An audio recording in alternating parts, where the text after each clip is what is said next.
നമസ്കാരം, ഞാൻ doctor Sushant, consultant neurologist, SCT hospital, Pattom. ഞാനിന്ന് സംസാരിക്കാൻ പോകുന്നത് മൈഗ്രെയിൻ അഥവാ ചെന്നിക്കുത്തിനെ പറ്റിയാണ്. നമ്മുടെ നിത്യജീവിതത്തിൽ സാധാരണയായി കണ്ടുവരുന്ന ഒരു തലവേദനയാണ് ഈ മൈഗ്രെയിൻ. സ്ത്രീകളിൽ പ്രത്യേകിച്ച് 20നും 40 വയസ്സിനും ഇടയിലുള്ളവരിലാണ് ഈ തലവേദന കൂടുതലായി കാണപ്പെടുന്നത്. ഇത് തലയൊട്ടിയുടെ ഏതെങ്കിലും ഒരു വശത്ത് ഒരു പോയിന്റിൽ നിന്നാണ് ഇത് ആരംഭിക്കുകയും ക്രമേണ അത് തലയോട്ടി മൊത്തം ഇരുവശങ്ങളിലും വ്യാപിക്കുകയും ചെയ്യുന്നു.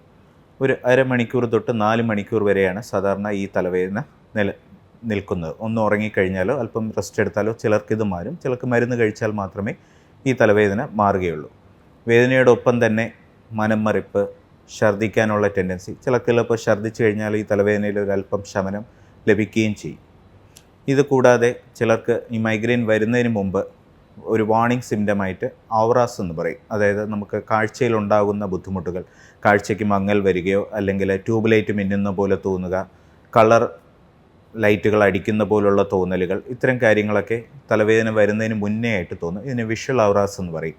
ചിലപ്പോൾ ഇത് ശരീരത്തിൻ്റെ ഒരു ഭാഗത്ത് മാത്രമായിട്ടുള്ള പെരുപ്പായിട്ടായിരിക്കും തോന്നുന്നത്. ഇതിന് സെൻസറി ഔറാസ് എന്ന് പറയും. അപ്പോൾ ഇത്തരം ഔറാസ് വന്നു കഴിഞ്ഞാൽ സ്ഥിരം മൈഗ്രെയിൻ വരുന്നവർക്ക് അറിയാൻ പറ്റും ഇതൊരു തലവേദന വരാൻ പോവുകയാണെന്നുള്ളത്.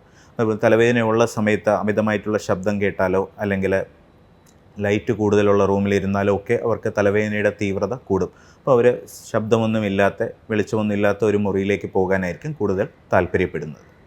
അപ്പോൾ മൈഗ്രെയിൻ തലവേദന എന്തൊക്കെയാണ് അത് പെർസിപ്പിറ്റേറ്റ് ചെയ്യുന്നത് ചോദിച്ചാൽ ഏറ്റവും പ്രധാനം ഉറക്കമില്ലായ്മയാണ്. അതോടൊപ്പം അമിതമായിട്ടുള്ള സ്ട്രെസ്സ്, സമയത്ത് ഭക്ഷണം കഴിക്കാതിരിക്കുക, പ്രത്യേകിച്ച് ബ്രേക്ക്ഫാസ്റ്റ് സ്കിപ്പ് ചെയ്താൽ ഉച്ചയ്ക്ക് ശേഷം ഈ മൈഗ്രെയിൻ തലവേദന വരാനുള്ള സാധ്യത വളരെ കൂടുതലാണ്.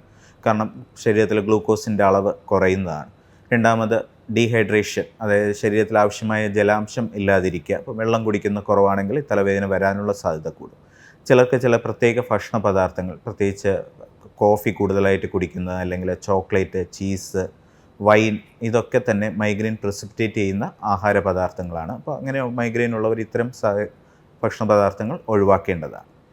മൈഗ്രെയിൻ്റെ ട്രീറ്റ്മെൻറ്റിനെ പറ്റി പറയുകയാണെങ്കിൽ 2 തരത്തിലാണ്. ഒന്ന്, നമുക്ക് മൈഗ്രെയിൻ വരുമ്പോൾ അക്യൂട്ട് മൈഗ്രെയിൻ പെട്ടെന്ന് തലവേദന വന്നു കഴിഞ്ഞാൽ അതിന് നമുക്ക് വേദന സംഹാരി തന്നെ കഴിക്കാം, അല്ലെങ്കിൽ അക്യൂട്ട് മൈഗ്രെയിൻ ഉപയോഗിക്കുന്ന മരുന്നുകളുണ്ട്, അത് ഉപയോഗിക്കേണ്ടി വരും.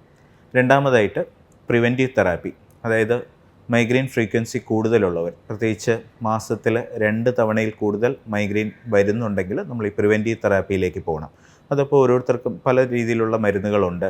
ചിലപ്പോൾ മരുന്നുകളോട് പ്രതികരിക്കുന്നില്ല എന്നുണ്ടെങ്കിൽ ബോട്ടുലിൻ ടോക്സിൻ പോലുള്ള ചികിത്സാ രീതികളും ഇന്ന് ലഭ്യമാണ്. അപ്പോൾ ഒരിക്കൽ ഈ പ്രിവെൻറ്റീവ് തെറാപ്പി ഏതെന്ന് നിശ്ചയിച്ചു കഴിഞ്ഞാൽ അതൊരു 3 മാസം മുതൽ 6 മാസം വരെ അത് തുടർച്ചയായി ഈ ഫ്രീക്വൻസി പൂർണ്ണമായിട്ടും മാറുന്നത് വരെ നമുക്ക് ഉപയോഗിക്കേണ്ടി വരും.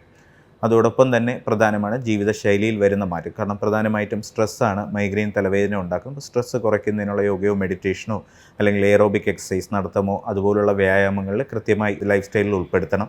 അതുപോലെ ഉറക്കം ഒഴിയുന്നത് ഒഴിവാക്കണം. അമിതമായിട്ടുള്ള രാത്രിയിൽ മൊബൈലിൻ്റെയോ TVയുടെയൊക്കെ ഉപയോഗം കണ്ണിനെ കൂടുതൽ സ്റ്റിമുലേറ്റ് ചെയ്യുകയും അത് മൈഗ്രെയിൻ തലവേദന ഉണ്ടാക്കുകയും ചെയ്യും. അപ്പോൾ അതിൻ്റെ ഉപയോഗം കുറയ്ക്കേണ്ടി വരും. ബ്രേക്ക്ഫാസ്റ്റ് ഒരിക്കലും സ്കിപ്പ് ചെയ്യാതിരിക്കുക. ആവശ്യത്തിന് വെള്ളം കുടിക്കുക. അപ്പോൾ ഇതൊക്കെയാണ് മൈഗ്രെയിൻ അക്യൂട്ടായിട്ട് വരുന്നത് ഒഴിവാക്കാനുള്ള പ്രധാന നിർദ്ദേശങ്ങൾ.